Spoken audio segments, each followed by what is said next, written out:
నమస్కారం, welcome to Suman TV. నేను గీతాంజలి. ప్రస్తుతం మనతో పాటు భారతీ శంకరపీఠం వ్యవస్థాపకులు, ప్రముఖ ఆధ్యాత్మికవేత్త బ్రహ్మశ్రీ అన్నవరపు తిరుపతి మూర్తి అవధాని గురువు గారు ఉన్నారు. వారితో మాట్లాడదాం. గురుగారు నమస్కారం అండి. ఓం శ్రీ మహాగణాధిపతయే నమః. బ్రాహ్మీ ముహూర్తం, ఆ సమయంలో లేచి దైవనామస్మరణ చేసినా, ఏదన్నా పారాయణ చేసుకున్నా, లేదు ఏమీ లేకుండా జస్ట్ మెడిటేషన్కి అలా కూర్చున్నా ఎంతో మంచిది. ఎనర్జీస్ మారుతాయని చెప్పారండి. ఆరాని కూడా పెంచుకోవచ్చు అని చెప్పి ఇలా రకరకాల వీడియోస్ నేను చూస్తూ ఉన్నాను.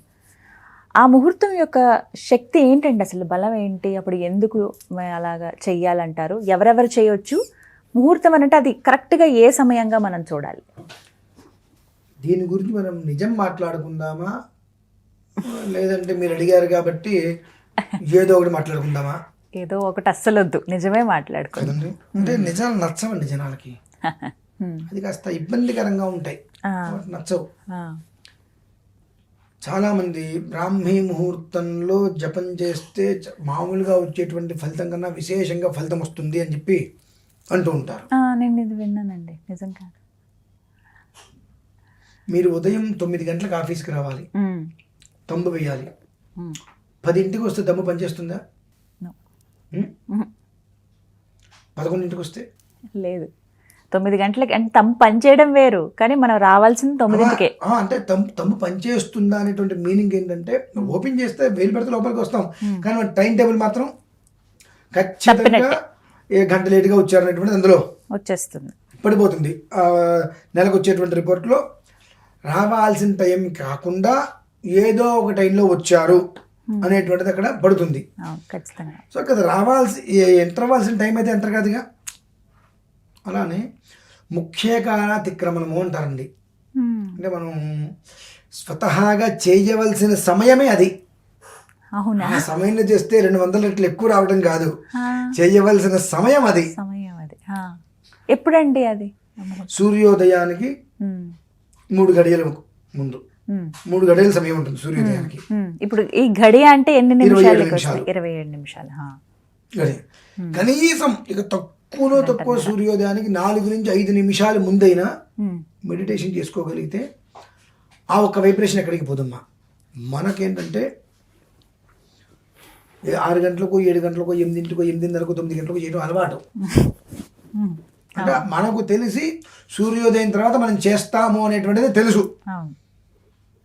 కానీ సూర్యోదయ పూర్వమే ఉషోదయం, అరుణోదయం 2 ఉంటాయమ్మా. అరుణోదయం ఆ సమయంలో ఆరాధించాలి. దేవతార్చన అనేటువంటిది ఆ సమయంలో చేయాలి. అప్పుడు ఎట్లాగో మనం చెయ్యట్లేదు కనుక దాన్ని ముఖ్యకాల అనేటువంటిది ఏదైతే ఉందో దాన్ని అతిక్రమించి 8ంటికో 9 గంటలకు మనం చేస్తున్నాం. దాని నుంచి మనం మారాలి అని అనుకుంటే కష్టం. ఈ బ్రాహ్మీ ముహూర్తం అనేటువంటిది ఒకటి తీసుకొచ్చి క్రియేట్ చేసి, ఇప్పుడు ఎట్లా అయితే కనుక మనం చిన్నప్పుడు బ్రష్ చేసుకునేటప్పుడు కచ్చిక అంటే పిడకలు కాలిస్తే కచ్చిక వస్తుంది, ఆ కచ్చిక బూడిద, ఆ బూడిద అందులో అంత ఉప్పు వేసుకొని పలుదం ఇచ్చేవారు. అలా తర్వాత నిమ్మకాయతో బాగా ఎండబెట్టి వాటిని బాగా పిండిగా పౌడర్గా చేసేసి వాటిల్ని మొహం కడుక్కోవడానికి ఇచ్చేవారు, సాల్ట్ వేసి.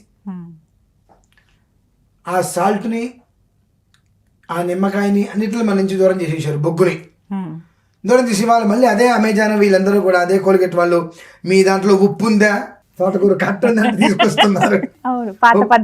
ఒప్పుకుంటారు లేదా? మన దగ్గర నుంచి అన్ని దూరం చేసి ఇవాళ వాళ్ళు మొత్తం అందులో నిమ్మకాయ రసం ఉందని తీసుకొస్తున్నారు. అవును. అలానే స్వతసిద్ధంగా ఉన్న సమయం అదే మనం చేయవలసింది ఆరాధన. భగవదారాధనకి చక్కటి సరైన సమయం. ఆ సమయంలో చేయకుండా ఎప్పుడు పడితే అప్పుడు చేస్తున్నాం కనుక అదొక క్రియేట్ చేసి మళ్ళీ మేము కొత్తగా తీసుకొచ్చాం. ఎవ్వరూ చెప్పడం మొట్టమొదటి వీడియో మేమే చెప్పాము జనాల కోసం అన్నట్టుగా. ఆ బ్రాహ్మీ ముహూర్తంలో చేయండి, అద్భుతమైన ఫలితాలు వస్తాయి. అద్భుతమైన ఫలితం రావడం ఏంటి, బ్రాహ్మీ ముహూర్తంలో చేయకపోతే ప్రపంచంలో ఉన్న దోషాలు మొత్తం నీకే వస్తున్నాయి. ఎందుకంటే చేయవలసిన సమయం అది. ఆ సమయానికి నువ్వు చేయకుండా ఎప్పుడో నువ్వు చేస్తూ ఆ సమయానికి కాదండి ఈ సమయానికి మీకు చేస్తే 1000 రెట్ల ఫలితం వస్తుందంటే ఎట్లా అంటది? ఆయన నువ్వు చేయవలసిన సమయానికి చెయ్యి, ఎప్పుడో ఏదో చేయడం కాదు. చేయవలసిన సమయానికి 5 నిమిషాలు చేసుకో. ఆ సమయానికి ఎందుకు తెలుసమ్మా అంత గొప్ప ప్రాధాన్యత ఉంది. ఈ సమయంలో మనం కూర్చొని జపం చేద్దామని కళ్ళు మూసుకుందంటే చుట్టుపక్కల అన్నీ మనకు చికాకు చేస్తాయి మనిషిని. ఆ సమయంలో భలే ప్రశాంతంగా ఎలాంటి ఇది ఉండదు. నాకు చిటిక రాదు, ఆ సౌండ్ కూడా అక్కడ రాదు మనకి. ఆ టైంలో పిన్ డ్రాప్ సైలెన్స్ పొరపాటున కూడా ఉండదు. ఆ సమయంలో మనం మెడిటేషన్ కావచ్చు, ఏదైనా మెడిటేషన్ ఓంకారమే. వింటారు అంటే ఓంకారం అంటే ప్రాణబీజం, అది లేనిది ఏది లేదు. ఆ సమయంలో కనీసం 5 నిమిషాలైనా సరే ప్రశాంతంగా కళ్ళు మూసుకొని ఉన్నప్పుడు 2 కళ్ళని భూమధ్యంలోకి తీసుకొచ్చి అలా ఉన్నప్పుడు నిమీలిత నేత్రాలతో ఉన్నప్పుడు ఒక 4 నుంచి 5 నిమిషాలు శరీరం అన్కాన్షియస్ ఏదో అంటారు, ఇంగ్లీష్లో ఏంటండి, అన్కాన్షియస్, అందులోకి వెళ్ళిపోతాం. అంటే ఒక నిద్ర వచ్చేసినట్టుగా మనకు తెలియదు, అలా నిద్ర వచ్చేసినట్టుగా కూర్చుండిపోతాం. దేంతో మనకు సంబంధం ఉండదు. సో ఆ అంటే విశ్వం అనేటువంటిది ఎప్పుడు మనకు కనెక్ట్ అయ్యిందో తెలీదు. సో ఆ సమయంలో మనకు విశ్వానికి కమ్యూనికేషన్, కాన్వర్సేషన్ జరుగుతుందమ్మా. చక్కటి కాన్వర్సేషన్. ఆ జరిగినప్పుడు అది మెదడులో ఉండిపోతుంది. అందుకని మీరు గమనించండి, గురుకులాలలో పిల్లలకి 4-4:30 ఆ ప్రాంతాల్లో నిద్ర లేపి స్నానం చేయించారు, మొహం కడిగేసుకొని ఊరు పుక్కిలిచ్చి కూర్చొని చదవరా అంటుంటారు. వాళ్ళు అలా చదువు అది మెదడులోకి వెళ్ళిపోతుందమ్మా. అది వాళ్ళు పెద్ద అయిన తర్వాత కూడా ఆ సమయంలో చదివితే మర్చిపోలేరు.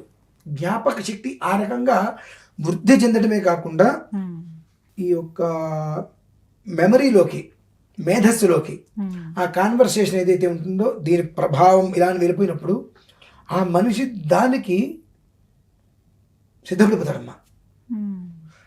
మనం కొంతమందిని చూస్తూ ఉంటాం, వాళ్ళు ఎక్కడ ఉన్నా తెల్లవారు 4 గంటలకు స్నానాలు అయిపోతాయి. చలికాలం ఎండాకాలంతో పని లేదు, వాళ్ళు దేవతార్చన వాళ్ళు కూర్చుంటారు అట్లా. వాళ్ళు నిజంగా కూడా మీరు అంటే వాళ్ళు దేవతార్చన కూడా చేయక్కర్లా, పూజల పురస్కారాలు చేయక్కర్లా. ఆ సమయంలో 5 నిమిషాలు మెడిటేషన్ చేసుకుని వాళ్ళు చూడండి, మొహం కళ ప్రశాంతతగా ఉంటుంది. ఏది మొహానికి పౌడర్ రాసుకోకల్లా, ఏది పెట్టుకోకల్లా, మొహాన్ని బొట్టున్నా లేకపోయినా మొహం అనేటువంటిది మంచి తేజస్సు ఉంటుంది. ఆ తేజస్సు అనేటువంటిది నేను ఈ మధ్యగా ఒకరి మొహంలో చూశాను. ఇందులో చెప్తూనే ఉంటారు, ఎవరి దగ్గర చూడలేదమ్మా అటువంటి తేజస్సు. ఒకతనిలో సన్యాసం తీసుకుంటారు, జుట్టు ఇట్లా వెరబోసుకొని ఇట్లా కిందకు వచ్చేసేసి ఉంటుంది. మొహం పేరు ఐడియా లేదు నాకు, విభూతి పెట్టుకొని ఉంటారు ఇట్లా. నేను ఆయన మొహం చూసినప్పుడు అనిపిస్తుంది తేజస్సు అంటే ఇదేనా అని అనిపిస్తుంది. ఎందువల్లనంటే ఆ సూర్యోదయానికన్నా ముందు నిద్ర లేచి జపమో మెడిటేషనో 5 నిమిషాలు చేసినా చాలండి. వాళ్ళు రోజు మొత్తం కష్టపడ్డా ఆ కష్టం అనేటువంటిది మొహంలో కనిపించదు. ఎప్పుడు కూడా మొహం అనేటువంటిది చూడంగానే ఆ మొహంలో మంచి తేజస్సు ఉన్నట్టుగా కనిపిస్తుంది. అటువంటి వ్యక్తిని నేను ఒకరినే చూసా, చాలా రేరు. మరి ఇప్పుడు అలవాటు ఉన్న వాళ్ళు ఓకే గురుగారు, ఇప్పుడు కొత్తగా మేము చేసుకోవడమే ప్రారంభిద్దాం అనుకుంటున్నప్పుడు ఏం చేయాలి? అప్పుడు ఓంకారమే 5 నిమిషాలు చేయండి, ఎక్కువ వద్దు. 5 నిమిషాలు ప్రారంభం చేసుకొని